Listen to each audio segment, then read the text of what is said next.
السلام عليكم ورحمة الله وبركاته. إن الحمد لله نحمده ونستعينه ونستغفره ونعوذ بالله من شرور أنفسنا ومن سيئات أعمالنا.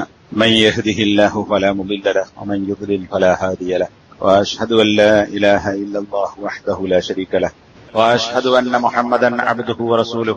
يا أيها الذين آمنوا اتقوا الله حق تقاته ولا تموتن إلا وأنتم مسلمون.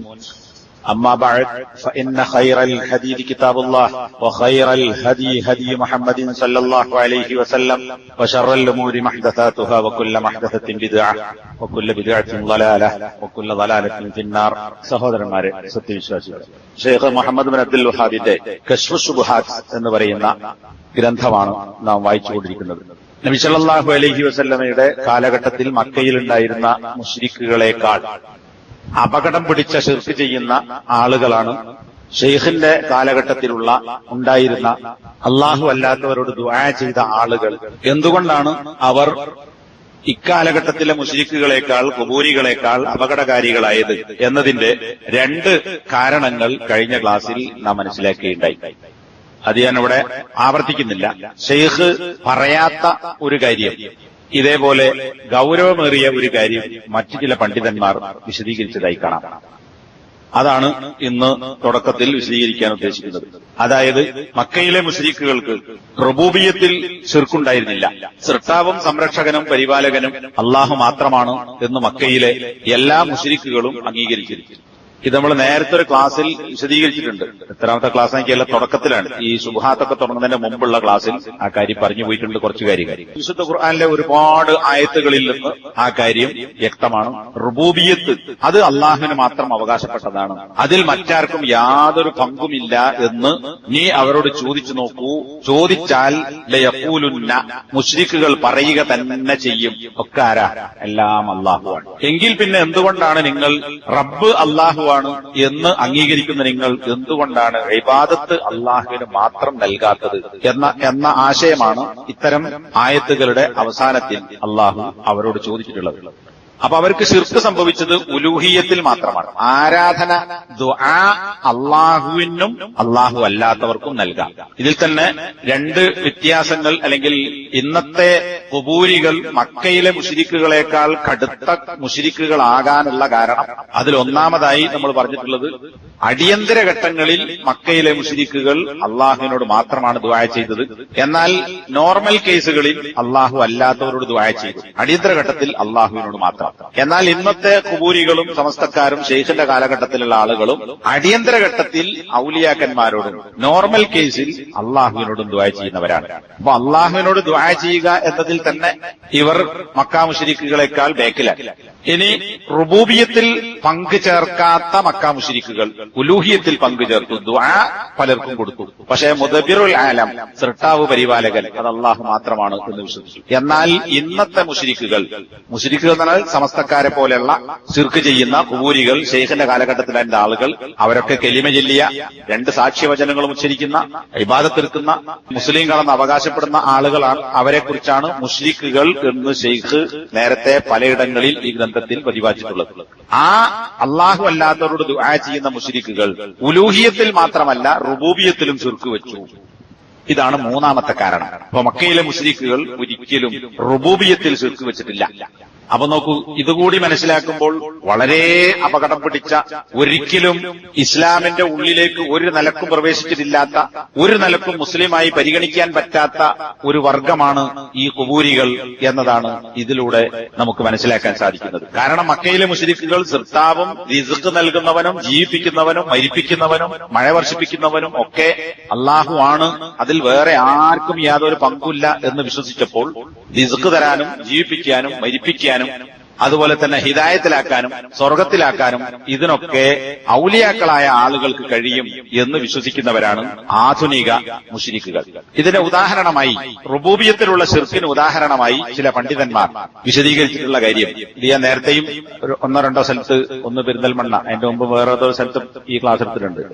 Sufism എന്താണ്, സൂഫികൾ, ആ സൂഫികളുടെ വിശ്വാസം വിശദീകരിച്ചെടുത്ത്, സൂഫികൾ എന്ന് പറഞ്ഞാൽ നമ്മുടെ നാട്ടിലെ ഖുറാഫികൾ, സൂഫികൾ തന്നെ, ഒക്കെ പല പേരാണ്, ആണെങ്കിലും ഒരേ ടീമാണ്. അപ്പൊ ഈ സൂഫികളുടെ, അതായത് ഖുബൂരികളുടെ, സമസ്തക്കാരുടെ വിശ്വാസമനുസരിച്ച് ഒരു പണ്ഡിതൻ അതിന് പേര് കൊടുത്തിട്ടത് അൽ മംലക്കത്തു സൂഫിയ എന്നാണ്. സൂഫി സാമ്രാജ്യം, കിങ്ഡം. അപ്പൊ ലോകം നിയന്ത്രിക്കാൻ അള്ളാഹുവിന് പുറമെ അല്ലെങ്കിൽ അള്ളാഹുവിനേക്കാൾ മേലെയായി ഒരു ഭരണകൂടം ലോകത്ത് നിലനിൽക്കുന്നു. ഇത് നമ്മൾ കാണാത്ത ഒരു സാമ്രാജ്യം. അതിന്റെ ഏറ്റവും തലപ്പത്തുള്ളത് അള്ളാഹു അല്ല. അള്ളാഹുവിനെതിൽ യാതൊരു അധികാരവും ഇല്ല. ഏറ്റവും മേലെ ഉള്ള ആൾക്കാണ് ഗൗസ് എന്ന് പറയുന്നത്. സാധാരണ നമ്മുടെ നാട്ടിലെ കുബൂരികൾ സമസ്തക്കാരായ ആൾക്കാർ അൽ ഗൗസുൽ ആളം, അധികവും ഗൗസ് എന്ന് മാത്രമല്ല അൽ ഗൗസുൽ ആളം എന്ന് പറഞ്ഞാൽ ഏറ്റവും മഹത്തായ ഏറ്റവും വലിയ സഹായം അല്ലെങ്കിൽ സഹായി എന്നാണ്. അപ്പൊ ഏറ്റവും വലിയ സഹായി എന്ന് പറഞ്ഞാൽ അള്ളാന്റെ മേലെ പോയി. അപ്പൊ ആ പേരെന്നതാ ഏറ്റവും മഹത്വമേറിയ മഹാനായ വലിയവനായ സഹായി എന്ന അർത്ഥത്തിലാണ്. ഇത് ലോകത്ത് ഒരാളെ ഉള്ളൂ, അള്ളാഹു അല്ല. എന്നാൽ ഈ കുബൂരികൾക്കിടയിൽ തന്നെ ഈ വിഷയത്തിൽ 3 അഭിപ്രായക്കാരുണ്ട്.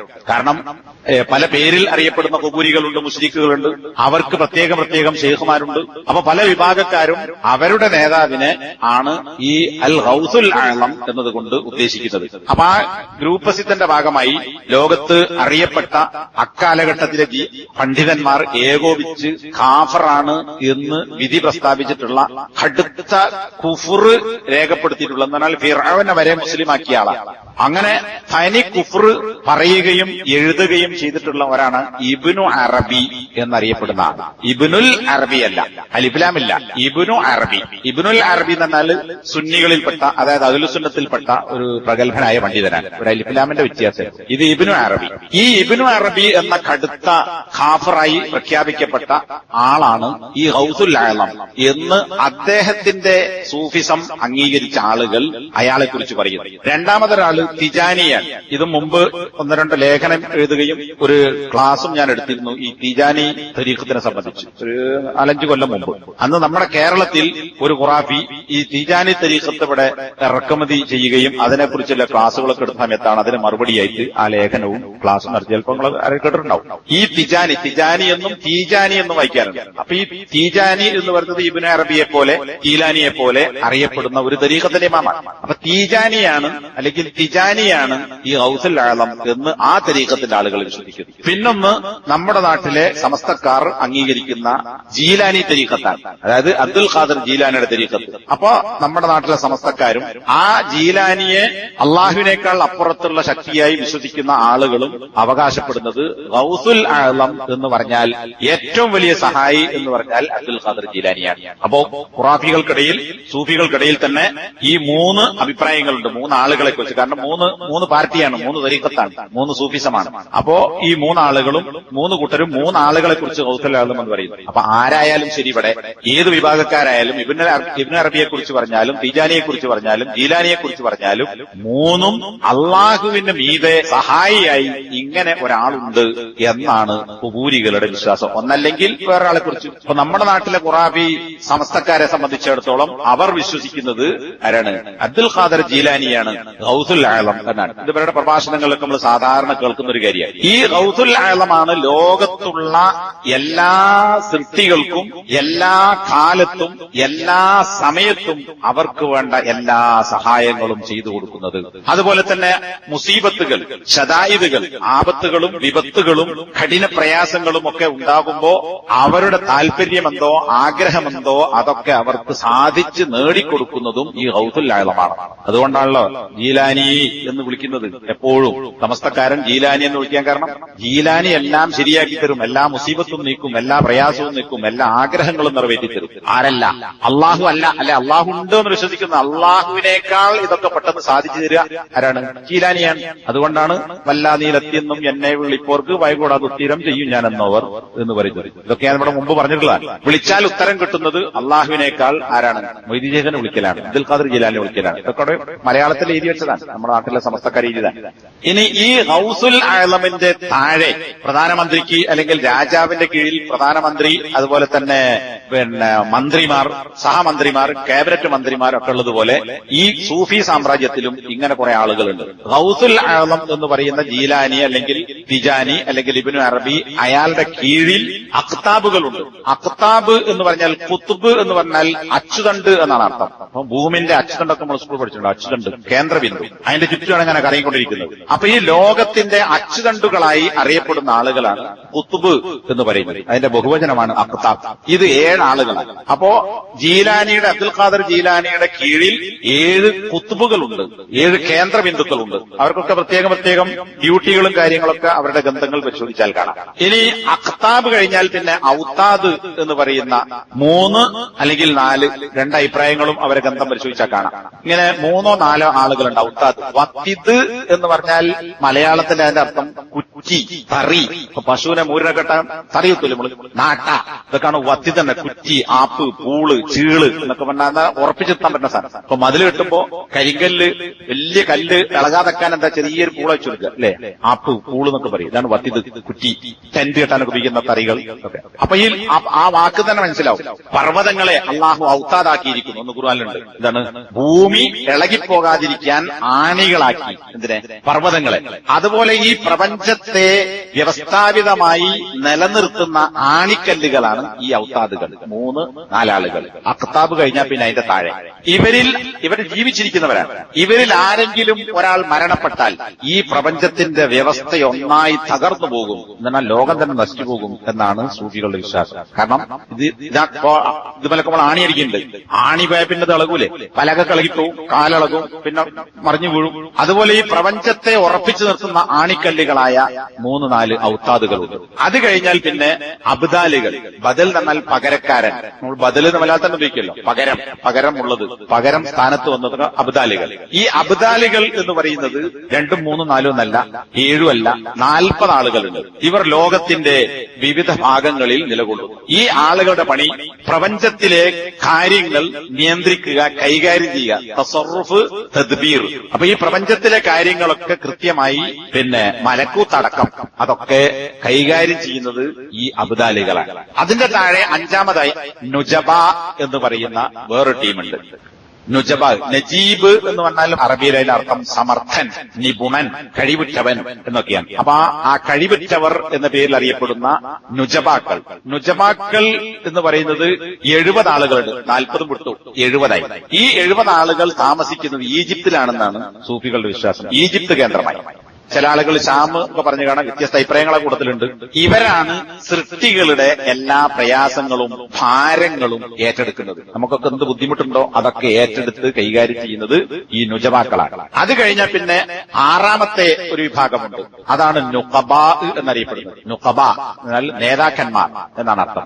അത് ഓരോ കാലഘട്ടത്തിലും എണ്ണത്തിൽ വ്യത്യാസമുണ്ടാകാതാണ്. കുറഞ്ഞത് 300, കൂടിയാൽ 500. 300നും 500നും ഇടക്കുള്ള ഈ പറയുന്ന നുഖബാ എന്നറിയപ്പെടുന്ന ഒരു വിഭാഗമുണ്ട്. ഇവരുടെ പണി എന്താ വെച്ചാൽ ഭൂമിയുടെ ഉള്ളറകളിൽ നിന്ന്, ഇപ്പൊ ഈ പെട്രോളൊക്കെ കൊണ്ടുവരുന്ന മാതിരി ഭൂമിയുടെ അടിയിൽ നിന്ന്, ഭൂമിന്റെ ഉള്ളറകളിൽ നിന്ന് പല വസ്തുക്കളും പുറത്തേക്ക് കൊണ്ടുവരിക. ഒരു മറ്റേ ഖനി തൊഴിലാളികളെ പോലെ, ഖനി തൊഴിലാളി നമുക്ക് കാണാമല്ലോ, ഇത് കാണാത്ത ഉള്ളറകളിൽ നിന്ന് പുറത്തേക്ക് വസ്തുക്കൾ കൊണ്ടുവരുന്ന ആളുകൾ. അപ്പൊ ഇത്രയും ഗൗസുൽ ആലം, അത് കഴിഞ്ഞിട്ട് കുത്തുബ് കഴിഞ്ഞിട്ട് വത്തിദ്, വത്ത് കഴിഞ്ഞിട്ട് അബ്ദാൽ കഴിഞ്ഞിട്ട് നുജബ, പിന്നെ നുഖബ. അപ്പൊ ഗൗസുൽ ആലമിന്റെ കീഴിൽ ഈ 5 വിഭാഗങ്ങളുണ്ട്. അതിന്റെ ഏറ്റവും മേലെ എത്തുന്ന ആളാണ് ആര്? അൽ ഗൗസുൽ ആലം. ആ ഗൗസുൽ ആലമാണ് നമ്മുടെ നാട്ടിലെ സമസ്തക്കാരുടെ വിശ്വാസം അനുസരിച്ച് അബ്ദുൽ ഖാദിർ ജിലാനി. അപ്പൊ പിന്നെ അള്ളാഹുവിന് എന്ത് പണിയാനുള്ളത്? ഇതൊക്കെ വരെ കയ്യില. അള്ളാഹ്ക്ക് പിന്നെ ഒന്നുമില്ല. ഒരു പണ്ഡിതൻ ചോദിക്കാൻ, പിന്നെ അള്ളാഹ്ക്കിന് എന്താ ബാക്കിയുള്ളത്? ഈ പ്രപഞ്ചത്തിന്റെ കാര്യത്തിൽ ഇവിടുത്തെ നിയന്ത്രണം, കൈകാര്യകർത്തൃത്വം, ഇതിലിനി അള്ളാഹുവിനെന്തുണ്ട്? അള്ളാഹു എവിടെ കിടക്കും? അപ്പൊ അതുകൊണ്ടാണ് അൽ ഗൗസുൽ ആലം, ഏറ്റവും മഹാനായ സഹായി എന്ന് പറഞ്ഞാൽ ഈ പ്രപഞ്ചത്തിന്റെ മുഴുവൻ കാര്യങ്ങളും ജീലാനിയുടെ കയ്യിലാകും. ഇത് നമ്മുടെ നാട്ടിലെ സമസ്തക്കാർ എഴുതിയിട്ടുള്ള ജീലാനിയെ കുറിച്ചുള്ള പുസ്തകങ്ങൾ, ജീലാനിയെ കുറിച്ച് അറബിയിൽ ഒരുപാട് ഗ്രന്ഥങ്ങളുണ്ട്. അദ്ദേഹത്തിന്റെ കവിതകൾ, അദ്ദേഹത്തിന്റെ പുസ്തകങ്ങൾ, അതിനെഴുതിയിട്ടുള്ള ഷർഹുകൾ, ഇതൊക്കെ പരിശോധിച്ചാൽ ഇത് വെറുതെ അല്ല, ഇവർക്ക് അങ്ങനെ വിശ്വാസമുണ്ട് എന്ന് നമുക്ക് കാണാൻ പറ്റും. അപ്പോ ഒന്ന് ഈ പറയുന്ന അൽ മംലക്കത്ത് സൂഫിയ, ഇതെന്താണ്? റുബൂബിയത്തിലുള്ള ശിർക്കാണ്. കാരണം ഇപ്പറഞ്ഞ കാര്യങ്ങളൊക്കെ ചെയ്യുന്നത് ഈ പറഞ്ഞ ആളുകളാണ്. അപ്പൊ എന്തായി? അള്ളാഹുവിനെ പോലെ അല്ലെങ്കിൽ അള്ളാഹുവിന്റെ അപ്പുറത്ത് ഈ പ്രപഞ്ചത്തെ നിയന്ത്രിക്കുവാനും കൈകാര്യം ചെയ്യുവാനും വ്യവസ്ഥപ്പെടുത്തുവാനും കൊണ്ടുപോകുവാനും, അതായത് റുബൂബിയ്യത്ത്, ഇതിന് അള്ളാഹുവിന് പുറമെ അല്ലെങ്കിൽ അള്ളാഹുവിന് മീതെയായി ഇത്തരം ആളുകളുണ്ട് എന്ന് നമ്മുടെ നാട്ടിലെ സമസ്തക്കാരൻ വിശ്വസിച്ചു. ഇത് മക്കയിലെ ഒരു മുശ്രിക്കും, അബൂജഹലു, ഉത്ബൈ, ഷൈബൈ, അബൂലഹബൊക്കെ പോട്ടെ, അതിനേക്കാളൊക്കെ താഴെയുള്ള ഒരു മുശ്രിക്ക് പോലും, ഒരു മുശ്രിക്ക് കുട്ടി പോലും ഇപ്പറഞ്ഞ റുബൂബിയ്യത്ത് അള്ളാഹു അല്ലാത്ത ആർക്കെങ്കിലും എന്തെങ്കിലുമുണ്ട്. ഇതൊക്കെ പോട്ടെ, നിയന്ത്രണമൊക്കെ പോട്ടെ, ഒരു മഴ, ആകാശത്തിൽ നിന്ന് മഴ വർഷിപ്പിക്കുന്നത് ആരാണെന്ന് വെച്ചാൽ അള്ളാഹുവാണ്. ഇത് മക്കയിലെ മുശ്രിക്ക് പറഞ്ഞ മറുപടിയാണ്. എന്നാൽ ഇവരെന്ത് ചെയ്തു? ഒന്നായി, പ്രപഞ്ചം ഒന്നായി ഈ പറയുന്ന ആളുകൾ ഏൽപ്പിച്ചു കൊടുത്തു. അള്ളാഹു പുറത്തായി.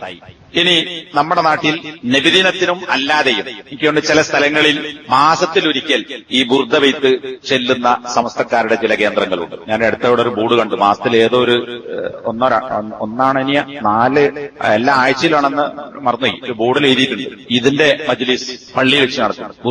ബുർദ എന്ന ബൂസീരി എന്നറിയപ്പെടുന്ന ഒരാൾ എഴുതിയിട്ടുള്ള നബിയെ സംബന്ധിച്ച ഒരു സ്തുതി ഗീതമാണ്. ഇത് നബിദിനത്തിന് പ്രത്യേകത ബുർദ വെയ്ത്ത് ആ ബൂസി ബേത്ത്. അതിലുള്ള ഒറ്റ വരി മാത്രം ഞാൻ വായിക്കാം.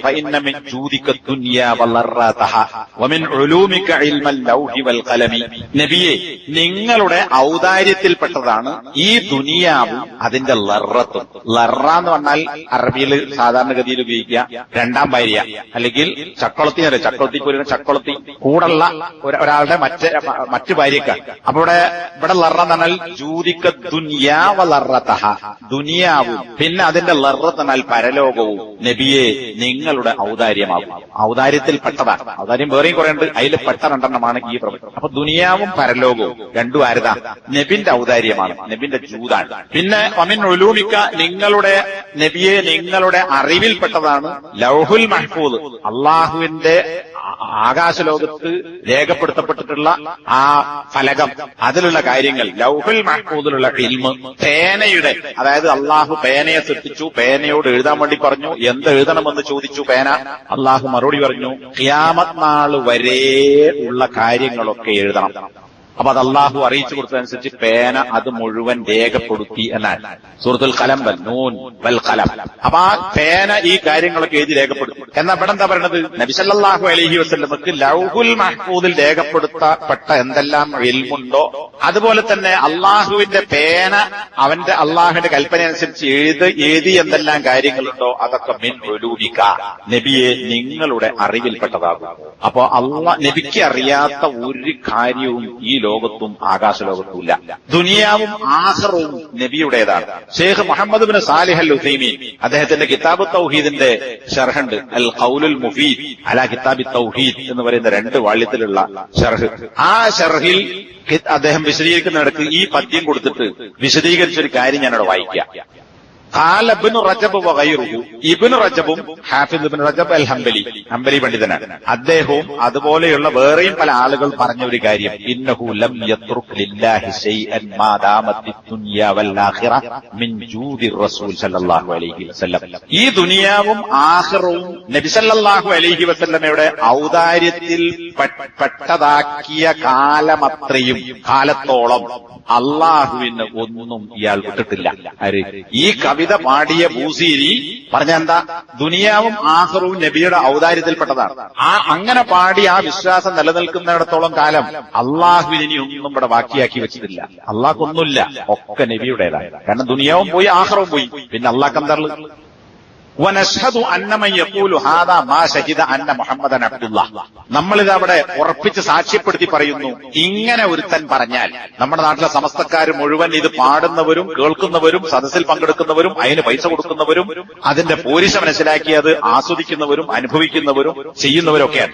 ഈ പറയുന്ന ഒരു വരിയൻ ബുർദബൈത്തിൽ വേറെയും കുറെ ഉണ്ട്. ഈ ഒരൊറ്റ വരി തന്നെ ആരെങ്കിലും ഒരുത്തൻ പറഞ്ഞാൽ മുഹമ്മദ് അള്ളാഹുവിന്റെ അടിമയാണ് എന്നവൻ സാക്ഷ്യം വഹിച്ചത്. റസൂൽ പിന്നല്ല, അള്ളാഹുവിന്റെ അടിമയും റസൂലുമാകുന്നു മുഹമ്മദ് നബി എന്നാണുള്ള സാക്ഷ്യം. അപ്പോ മുഹമ്മദ് അള്ളാഹുവിന്റെ അടിമയാണ് എന്ന് ഇത് ചൊല്ലിയവൻ സാക്ഷ്യം വഹിച്ചിട്ടില്ല. ബൽ ഷഹിദ അന്ന മുഹമ്മദൻ ഫൗഖല്ലാഹ്.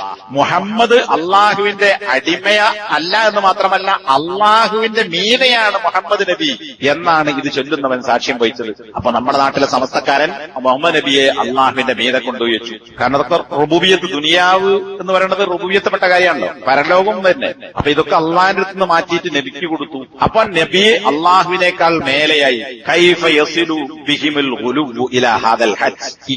ഈ ഒരു പരിധി വരെ ഇവരിൽ ഈ ഗുലുവ്വ്, അതിരുകവിയൽ അവരെ കൊണ്ട് എവിടെ എത്തിച്ചിരിക്കുന്നു എന്ന് പറഞ്ഞാൽ ജൂത ക്രിസ്ത്യാനികൾക്ക് പോലും ഇല്ലാത്ത ഗുലുവ്വാണ്, അതിരുകവിയലാണ് ശിർക്കിന്റെ കാര്യത്തിൽ ഇവർക്ക് ഉണ്ടായിട്ടുള്ളത്. എന്നിട്ടോ അദ്ദേഹം പറയാൻ, ഈ ഖുബൂരികളായ സൂഫികളായ സമസ്തക്കാരെ പോലെയുള്ള ആളുകൾ മോമനബിയുടെ കാര്യത്തിൽ ഉണ്ടായ ഈ ഗുലുവ് എന്ന് പറയുന്നത് ക്രിസ്ത്യാനികളുടെ ഗുലുവിനേക്കാളും അപ്പുറത്താണ്. ഗുലുവ് എന്ന് പറഞ്ഞാൽ പരിധി കവിയെന്നാണ്, അതിന് വിട്ടു കിടക്കുക, അപ്പുറം പോവുക. എന്താ ക്രിസ്ത്യാനികളെക്കാൾ വലിയ ഗുലുവ്, ശിർക്ക്, കുഫർ ഇത് ചൊല്ലുന്ന, ബുർദ ചൊല്ലുന്ന, ബൂസിരിയുടെ ബേത്ത് ചൊല്ലുന്നവൻ ഉണ്ട് എന്ന് പറയാൻ കാരണം, ക്രിസ്ത്യാനികൾ പറഞ്ഞത് ഈസാ നബി അള്ളാഹുവിന്റെ പുത്രനാണ്. അള്ളാഹുവിൽ 3 ഭാഗങ്ങളുണ്ട്, ആ 3-ൽ ഒരു ഭാഗമാണ് ഈസാ നബി എന്നാണ് ക്രിസ്ത്യാനികൾ പറഞ്ഞത്. അപ്പൊ എന്താ, അള്ളാഹ് അവിടെ ഉണ്ട്, അള്ളാഹിനെ പൂർണ്ണമായി മായച്ചു കളഞ്ഞിട്ടില്ല. അള്ളാഹു എന്ന് പറഞ്ഞാൽ 3 ആളാണ്. ഒന്ന് അള്ളാഹു തന്നെ, പിന്നൊന്ന് ജിബ്രീൽ പരിശുദ്ധാത്മാവ്, പിന്നൊന്ന് അള്ളാഹുവിന്റെ പുത്രനായി അവർ വിശ്വസിക്കുന്ന ഈസാ നബി. അപ്പോ ഒരു ഭാഗേ ഈസാ നബിക്ക് കൊടുത്തിട്ടുണ്ട്, 3-ൽ 1 ആർക്കുണ്ട്? അള്ളാഹ്ക്കുണ്ട്. എന്നാൽ ഖുറാഫികൾ, സമസ്തക്കാരൻ, സൂഫികൾ അള്ളാഹിനെ തന്നെ പുറത്താക്കി. അള്ളാഹുവിന്റെ മീതെ ആരെ കൊണ്ടുപോയി വെച്ചു? നബിയെ കൊണ്ടുപോയി വെച്ചു. അപ്പൊ ക്രിസ്ത്യാനികളുടെ 3 ഇരട്ടി, 2 ഇരട്ടി, അല്ലെങ്കിൽ പറയുമ്പോ 3 ഇരട്ടി എന്നല്ല പറയാം, 3 ഇരട്ടി ഗുലുവ് ആർക്കുണ്ട്? സമസ്തക്കാരനുണ്ട്. എന്നിട്ട് ശേഖ് പറയാൻ, ഈ ആളുകൾ പറയുന്നു, ക്രിസ്ത്യാനികൾ പറഞ്ഞത് ഈസാ നബി എന്ന് പറയുന്നത് അള്ളാഹുവിന്റെ 3-ൽ ഒരു ഭാഗമാണ്, ഇലാഹിന്റെ 3-ൽ ഒരു ഭാഗം. എന്നാൽ ഈ കുബൂരികൾ പറയുന്നത് അള്ളാഹു തആല പറഞ്ഞിട്ടുണ്ട് നബിയുടെ ഒരു ഹദീസ്, എന്താണ്? എന്നെ മൻ ദക്കറനീ ഫീ മലഇൻ, ഒരു കൂട്ടം ആളുകളിൽ വെച്ച് എന്നെ ആരെങ്കിലും ഓർക്കുകയാണെങ്കിൽ, ഈ ആരുടെ കൂട്ടത്തിൽ വെച്ചാണോ പറഞ്ഞത് അവരെക്കാൾ ശ്രേഷ്ഠരായ, അതായത് മലക്കുകൾ അടുക്കൽ വെച്ച് അള്ളാഹുവിനെ ഓർത്തവനെ അള്ളാഹു അവിടെ വെച്ച് പറയും, പ്രസ്താവിക്കും. വാന മാ അബ്ദി ഇദാ ദക്കറനി, എന്റെ അടിമ എന്നെ ഓർത്താൽ ഞാൻ ആ അടിമയുടെ കൂടെ ഉണ്ടാവും. കൂടെ ഉണ്ടെന്ന് പറഞ്ഞാല് നമ്മളെ കൂടെ നടക്കുന്നല്ല, അവന്റെ കൂടെ എന്റെ പ്രത്യേകമായ കാഴ്ച, കേൾവി, അറിവ്, പരിഗണന ഒക്കെ ഉണ്ടാവും. എന്നാൽ കുബൂരികൾ ആ ഹദീസ് വ്യാഖ്യാനിച്ചുകൊണ്ട് അവർ അതിന്റെയും അപ്പുറത്തേക്ക് പോയി. നബി സല്ലല്ലാഹു അലൈഹി വസല്ലമയെ കുറിച്ച് നമ്മൾ ഓർത്താൽ നബി നമ്മുടെ കൂടെ ഉണ്ടാകും. അള്ളെന്താ പറയുന്നത്? അള്ളാഹുവിനെ കുറിച്ച് ഓർത്താൽ അള്ളാഹു ആ ഓർത്തവനെ കുറിച്ച് മലക്ക് അടുക്കൽ വെച്ച് പറയും, ഇന്ന മനുഷ്യൻ എന്നെ സ്മരിച്ചിരിക്കുന്നു, എന്നെ ഓർത്തിരിക്കുന്നു, എനിക്ക് ദിക്റിയിലിരിക്കുന്നു, എന്നെ കുറിച്ച് പറഞ്ഞിരിക്കുന്നു എന്ന് പറയും. അവന്റെ കൂടെ ഞാനുണ്ടാവും. അതിനപ്പുറത്തേക്ക് സൂഫികൾ പോയി എന്ത് ചെയ്തു? നബിയെ ഓർത്താൽ നബി നമ്മുടെ കൂടെ ഉണ്ടാവും. അപ്പൊ എന്തായി? അള്ളാഹുവിന്റെ സ്ഥാനത്ത് ആരെ കൊണ്ടുപോയി വെച്ചു? നബി സല്ലല്ലാഹു അലൈഹി വസല്ലമയെ കൊണ്ടുപോയി വെച്ചു.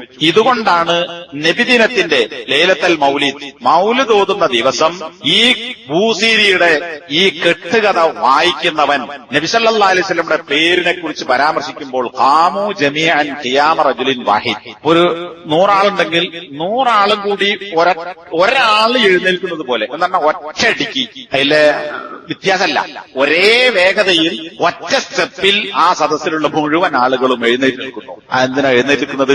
ഇവരുടെ വിശ്വാസം നബിയുടെ പേര് പറയുമ്പോൾ നബി സല്ലല്ലാഹു അലൈഹി വസല്ലമ ആ സദസ്സിൽ ഹാജരാകും. ബുർദ ചെല്ലുന്ന സദസ്സിൽ നബി ഹാജരാകും. അപ്പോ ഈ സദസ്സിൽ ഹാജരാകുന്ന നബിയെ ബഹുമാനിക്കാൻ വേണ്ടിയാണ് ഈ ബുർദ ബൈത്ത് ഖസീദത്തുൽ ബൂസീരി ചെല്ലുന്ന ആളുകൾ എഴുന്നേൽക്ക് നിൽക്കുന്നത്, നബിയെ ബഹുമാനിച്ചുകൊണ്ട്. അപ്പൊ എന്താ? ബുർദ ബൈത്ത് പാടുമ്പോ നബി സദസ്സിൽ ഹാജരാകുമ്പോ നബിയെ ബഹുമാനിക്കാൻ വേണ്ടി എഴുന്നേൽക്കുക. എന്നൊരു ശേഖ് ചോദിക്കാൻ, ഈ ആളുകളെക്കാൾ നബി സല്ലല്ലാഹു അലൈഹി വസല്ലമയെ ബഹുമാനിച്ചവർ, ഇവരെക്കാളും നമ്മേക്കാളും നബിയെ ബഹുമാനിച്ചവരാണ് സഹാബത്ത്. എന്നാൽ നബി സല്ലല്ലാഹു അലൈഹി വസല്ലമ സഹാബികൾക്കടുക്കലേക്ക് ജീവിച്ചിരിക്കുന്ന കാലഘട്ടത്തിൽ അവരോട് സംസാരിച്ചുകൊണ്ട് കടന്നു വന്നാൽ ലാ യഖൂമൂന ലഹു, ജീവനുള്ള നബി കടന്നു വരുമ്പോ നബിക്ക് വേണ്ടി സഹാബത്ത് ആരും എഴുന്നേൽക്കാറുണ്ടായിരുന്നില്ല. ജീവനുള്ള നബി വരുമ്പോ, ഇത് മരിച്ചുപോയ നബി വരുന്നു എന്ന് ധരിച്ചിട്ടാണ് അവർ ഈ ബുർദ ബൈത്ത് ചെല്ലുന്ന സദസ്സിൽ എഴുന്നേറ്റ് നിൽക്കുന്നത്. ഒന്നുകിൽ അവർക്ക് അങ്ങനെ നബി ഹാജരാകും എന്നവർ ഭാവിക്കുന്നു, അല്ലെങ്കിൽ എന്തോ ഒരു രൂപം, അവർ വാദിക്കുന്നതനുസരിച്ച് എന്തോ ഒരു രൂപം അവിടെ പ്രത്യക്ഷപ്പെടുന്നു. ചിലപ്പോ ശൈത്താൻ കൊണ്ടേ കാണിച്ചു കഴിയുന്നില്ല, എന്തോ ഒരു കോലം, ഒരു ശബഹ് എന്ന് പറഞ്ഞാൽ ഒരു ആൾ രൂപം, അതാ നബി വന്നു എന്നൊക്കെ അവര് പറയുകയും, അല്ലെങ്കിൽ ഒരു രൂപം അവരുടെ വാദമനുസരിച്ച്, എന്നിട്ട് ആ നബി ഹാജരായതിനെ ബഹുമാനിക്കാൻ വേണ്ടി അവർ എഴുന്നേറ്റ് നിൽക്കുകയാണ് ചെയ്യുന്നത്. പന്തുർ കൈഫ ബലഗത് ബിഹിം ഉഖൂലുഹും ഇലാ ഹാദൽ ഹദ്. ഇവരുടെ ബുദ്ധി, ഈ ചിന്ത അവരെ ഏതറ്റത്തെത്തിച്ചിരിക്കുന്നു എന്ന് നീ നോക്കുക. എന്നിട്ട് വീണ്ടും പറയാണ്, ഈ വിശ്വാസം വെച്ചു പുലർത്തുന്ന, ബുർദബൈത്ത് ചെല്ലുന്ന, നബി ഹാജരാകുമെന്ന് വിശ്വസിക്കുന്ന, ഹാജരാകുന്ന നബിയെ ബഹുമാനിക്കാൻ വേണ്ടി എഴുന്നേറ്റ് നിൽക്കുന്ന ഈ ഖുബൂരികൾ, സൂഫികൾ, സമസ്തക്കാർ, അവർ മാ ശഹിദു അന്ന മുഹമ്മദൻ അബ്ദുല്ലാഹി വറസൂലുഹു. നേരത്തെ പറഞ്ഞ എന്താ? മുഹമ്മദ് നബി അള്ളാഹുവിന്റെ അടിമയാണ് എന്ന് വിശ്വസിക്കുന്നില്ല. ഇവിടെ പറയുന്നതോ മുഹമ്മദ് അള്ളാഹുവിന്റെ അടിമയും റസൂലുമാണ് എന്ന് ഇവർ വിശ്വസിക്കുന്നില്ല. അപ്പൊ അശ്ഹദു അന്ന മുഹമ്മദ് റസൂലുള്ളാഹ് എന്ന് ഈ ബൈത്ത് ചെല്ലുന്നവന്റെ വിശ്വാസമില്ല. അവൻ ചെല്ലിയാലും അവൻ തന്നെ പൊളിച്ചു കളഞ്ഞു, അവന്റെ സാക്ഷ്യം നിലനിൽക്കുന്നില്ല. വഹാഉലാഇൽ മുഖർരിഫൂന മസാകീൻ. ഈ കെട്ടുകഥകൾ നിർമ്മിച്ചുണ്ടാക്കുന്ന ഈ ആളുകൾ സാധുക്കളാണ്. ഇദാ നളർനാ ഇലൈഹിം ബിഐനിൽ ഖദരി ഫനരിഖു ലഹും വനസ്അലുല്ലാഹ ലഹുമുസ് സലാമത വല്ലാഫിയ. നമ്മളൊരു ബഹുമാനത്തിന്റെ നിലക്ക് ഒരു കണ്ണുകൊണ്ട് അവരെ നമ്മൾ നോക്കുകയാണെങ്കിൽ, ഓ ഇവർ ഇത്ര പൊട്ടന്മാരായി പോയല്ലോ, ഈ സാധുക്കളായി പോയല്ലോ, ഇവരിങ്ങനത്തെ ഒരു അവസ്ഥയെപ്പെട്ടു പോയല്ലോ എന്ന് നമുക്ക് അവർക്ക് രക്ഷയുണ്ടാകട്ടെ, ആഫിയത്തുണ്ടാകട്ടെ എന്നൊക്കെ നമ്മൾ പറഞ്ഞു പോകും. എന്നാൽ മതത്തിന്റെ കണ്ണുകൊണ്ട് നമ്മൾ ഈ ആളുകളെ കുറിച്ച് നോക്കിയാൽ നമ്മൾ എന്താ ചെയ്യേണ്ടത് നമ്മൾ ശരിക്കും മനസ്സിലാക്കണം. ഫഇന്നമാ യജിബു അൻ പ്രമാണം കൊണ്ട് അവരെ നേരിടുക എന്ന് പറയുന്നത് നമ്മുടെ ബാധ്യതയാകുന്നു. ആരുടെ? തൗഹീദുള്ളവന്റെ ബാധ്യതയാണ്. ഈ ബൈത്ത് ചൊല്ലി ഈ വിശ്വാസം വെച്ച് പുലർത്തുന്ന ഖുറാഫിയോട്, ഇവിടെ ഉപയോഗിച്ച വാക്കതാണ് ഖറഫ എന്നാൽ ഖുറാഫാത്ത് ഉണ്ടാക്കുന്ന ആളുകൾ, ഈ ഖുറാഫികളോട് തെളിവുദ്ധരിച്ചുകൊണ്ട് തർക്കിക്കാൻ നമ്മുടെ ബാധ്യതയാകുന്നു. ഹത്താ യഊദു ഇല സിറാത്തിൽ മുസ്തഖീം. ഇപ്പോൾ സിറാത്തുൽ മുസ്തഖീമിലല്ല, ചൊവ്വായ പാതയിലല്ല, ശൈത്താന്റെ പാതയിലാണ്. സിറാത്തുൽ മുസ്തഖീമിലേക്ക് അവർ തിരിച്ചു വരുന്നത് വരെ അവരോട് പ്രമാണങ്ങൾ ഉദ്ധരിച്ചുകൊണ്ട് നമ്മൾ അവരോട് നേരിടണം. നബി സല്ലല്ലാഹു അലൈഹി വസല്ലമയാകട്ടെ, ഇവരിപ്പോ അള്ളാഹുവിന്റെ മേലെ കൊണ്ടുപോയി വെച്ച നബി സല്ലല്ലാഹു അലൈഹി വസല്ലമ ഏറ്റവും അധികം ഇഷ്ടപ്പെട്ടതും നബിയെക്കുറിച്ച് പറയാൻ വേണ്ടി നബി കൽപ്പിച്ചതും നബിയെക്കുറിച്ച് പറയുന്നതിൽ നബിക്ക് ഏറ്റവും ഇഷ്ടമുള്ളതും എന്താണ്? അബ്ദുല്ലാഹ്, അള്ളാഹുവിന്റെ അടിമ എന്ന് നബിയെക്കുറിച്ച് പറയലാണ്. അപ്പോ നബി സല്ലല്ലാഹു അലൈഹി വസല്ലമ അള്ളാഹുവിന് ഏറ്റവും ശക്തമായ നിലയ്ക്ക് ഉബൂദിയ്യത്ത്, അടിമത്വം സമർപ്പിച്ച ആളാണ് മുഹമ്മദ് സല്ലല്ലാഹു അലൈഹി വസല്ലമ. ജനങ്ങളിൽ വെച്ച് അള്ളാഹുവിന് ഏറ്റവും ഭയപ്പെട്ടവനും ഏറ്റവും സൂക്ഷ്മത തഖ്വ പുലർത്തിയവനുമാകുന്നു മുഹമ്മദ് നബി സല്ലല്ലാഹു അലൈഹി വസല്ലമ. എത്രത്തോളം? കാലിൽ നീരുകെട്ടുവോളം നബി സല്ലല്ലാഹു അലൈഹി വസല്ലമ നമസ്കരിക്കാറുണ്ടായിരുന്നു രാത്രി. അതിനെക്കുറിച്ച് ചോദിച്ചാൽ നബി പറയുന്ന മറുപടി, ഞാൻ അള്ളാഹുവിന് നന്ദിയുള്ള ഒരു അടിമ ആകേണ്ടതില്ലയോ എന്നാണ് നബി ചോദിച്ചിരുന്നത്. കഴിഞ്ഞുപോയതും വരാൻ പോകുന്നതുമായ പാപങ്ങളൊക്കെ പൊറുക്കപ്പെട്ട നബിയാണ് ഇങ്ങനെ നമസ്കരിച്ചത്. ഇതാണ് യഥാർത്ഥത്തിൽ ഏറ്റവും മഹത്തായ അള്ളാഹുവിനുള്ള ഇബാദത്തിന്റെ യാഥാർത്ഥ്യം എന്ത് എന്ന് മനസ്സിലാക്കേണ്ടത് ഇങ്ങനെയാണ്. ഇതാണ് ഷെയ്ഖിന്റെ വാചകം. അപ്പൊ ഷെയ്ഖ് മുഹമ്മദ് സാലിഹ് അൽ ഉത്തൈമീൻ പറഞ്ഞതനുസരിച്ച് ഈ ബുർദബൈത്ത് ചെല്ലുകയും ഇത് വിശ്വസിക്കുകയും ചെയ്യുന്നവൻ, അവൻ മുഹമ്മദ് നബിയെ അള്ളാഹുവിന്റെ അടിമയായോ പ്രവാചകനായോ അംഗീകരിച്ചിട്ടില്ല. അപ്പൊ രണ്ട് സാക്ഷ്യവചനങ്ങളിൽ ഒന്ന് പോയാൽ തന്നെ എന്തായി? ഇസ്ലാമെന്ന് പുറത്തുപോയി. അപ്പൊ പിന്നെ പ്രത്യേകം പറയേണ്ടത്, കാരണം റുബൂബിയത്ത്, മുഹമ്മദ് നബിക്ക് റുബൂബിയത്തുണ്ട് എന്നാണ് ഈ ആളുകൾ വിശ്വസിക്കുന്നത്. അപ്പൊ രണ്ടെണ്ണായി. ഒന്ന് ജീലാനി റബ്ബാക്കി, മുഹമ്മദ് നബിയെ അള്ളാഹുവിന്റെ മേലെ കൊണ്ടുപോയാക്കി. ഇനി ഇവരുടെ മനാഖിബ് ഷെയ്ഖ് അബ്ദുൽ ഖാദർ ജീലാനി എന്ന് പറയുന്ന പുസ്തകത്തിൽ അതിന്റെ ഗ്രന്ഥകർത്താവ് അബ്ദുൽ ഖാദർ ജീലാനിയുടെ മഹത്വങ്ങൾ എന്നാണ് ആ ബുക്കിന്റെ പേര്. അതിൽ റിഫായി പറഞ്ഞതായി. റിഫായി എന്ന് പറഞ്ഞാൽ അബ്ദുൽ ഖാദർ ജീലാനിയെ പോലെ ഇവർ അംഗീകരിക്കുന്ന വേറൊരു ഷെയ്ഖാണ് റിഫായി ഷെയ്ഖ്. ആ റിഫായി ഷെയ്ഖ് പറഞ്ഞതായി ഉദ്ധരിക്കുകയാണ്. ഗൗസുൽ ആലമിന്റെ, ഇവിടെ ഈ ബുക്കിൽ ഗൗസുൽ ആലം എന്ന് പറഞ്ഞ ജീലാനെ കുറിച്ചാണ്. ഇത് ഇവരെ എഴുതിയിട്ടുള്ള പുസ്തകമാണ്. ഈ അബ്ദുൽ ഖാദർ ജീലാനി എന്ന് പറയുന്ന ഗൗസുൽ ആലമിന്റെ ഖദ്ദാമീങ്ങൾ, നമ്മൾ സാധാരണ ഖദ്ദാമീങ്ങൾ എന്ന് പറയാം, അറബിയിൽ ഖാദിം ഖുദ്ദാമാണ്, സേവകരായ എന്നാൽ മുരീദന്മാരായ ആളുകളിൽപ്പെട്ട ഒരാൾ മരണപ്പെട്ടു. മരിച്ചപ്പോ ഈ മരിച്ച ഖാദിമിന്റെ ഭാര്യ അബ്ദുൽ ഖാദർ ജീലാനിന്റെ അടുക്കൽ വന്നു. എന്നിട്ട് വളരെ വിനയത്തോടും താഴ്മയോടും അദ്ദേഹത്തിലേക്ക് അഭയം തേടിക്കൊണ്ട് എന്റെ ഭർത്താവിന്റെ ജീവൻ തിരിച്ചു തരണം എന്ന് അബ്ദുൽ ഖാദർ ജീലാനിയോട് ഈ മരിച്ച ആളുടെ ഭാര്യ ആവശ്യപ്പെട്ടു. അപ്പോ അബ്ദുൽ ഖാദർ ജീലാനി തന്റെ നിരീക്ഷണത്തിലേക്ക് തിരിഞ്ഞു. എന്നിട്ട് കുറച്ചു കഴിഞ്ഞപ്പോഴാ ഈ മരിച്ച ആളുടെ റൂഹുമായി ഗൗസുൽ ആലം അബ്ദുൽ ഖാദർ ജീലാനി വരുന്നു. എന്ത്?